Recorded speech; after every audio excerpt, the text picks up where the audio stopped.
Hai teman-teman semua, kalian tahu gak sih aku lagi di mana? Jadi sekarang ini aku lagi di Bangka Belitung. Yap, provinsi yang juga jadi tempat lahir aku dan tumbuh. Tapi di balik keindahan alam dan keramahan masyarakatnya, ternyata Bangka Belitung lagi menghadapi salah satu masalah serius loh. Beberapa waktu lalu sempat ramai diberitakan kalau angka pengangguran di Bangka Belitung mengalami kenaikan cukup tinggi, bahkan termasuk yang paling besar di Indonesia.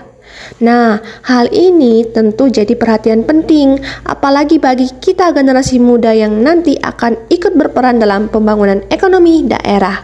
Jadi, yuk kita bahas bareng-bareng masalah satu ini.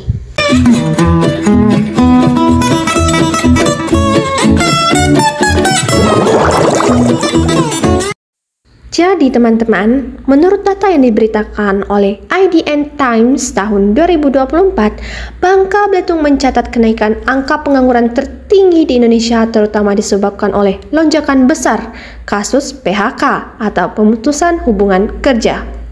Sepanjang tahun 2024, jumlah tenaga kerja yang terkena PHK di Bangka Belitung meroket 5.375,75% dari hanya 33 kasus pada Agustus 2023 menjadi 1.807 kasus pada tahun 2024 di bulan Agustus. Mengapa sih angka pengangguran di Bangka Belitung bisa naik? Ada beberapa penyebab utama yang saling berkaitan. Pertama, ketergantungan ekonomi terhadap sektor pertambangan timah.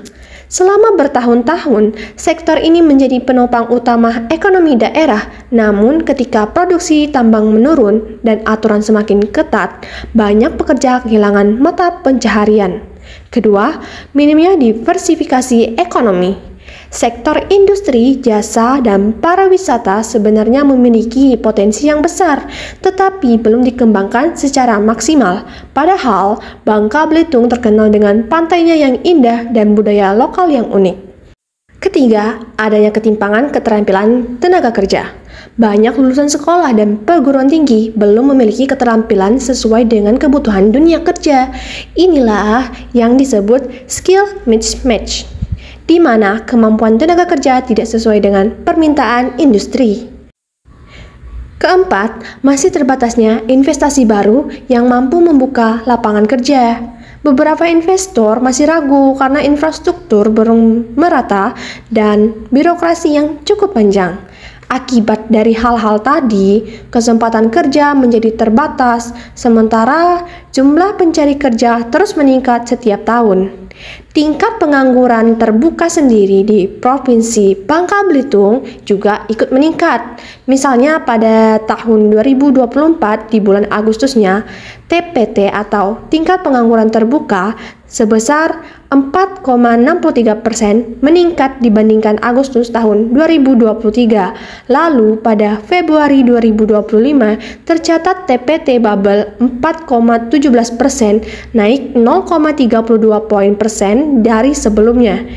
Februari 2024 sebesar 3,85%. Jumlah pengangguran saat Februari 2025 mencapai 34.962 orang, meningkat dari 33.224 orang pada periode yang sama tahun sebelumnya. Kemudian gimana sih kalau kita kaji secara teori?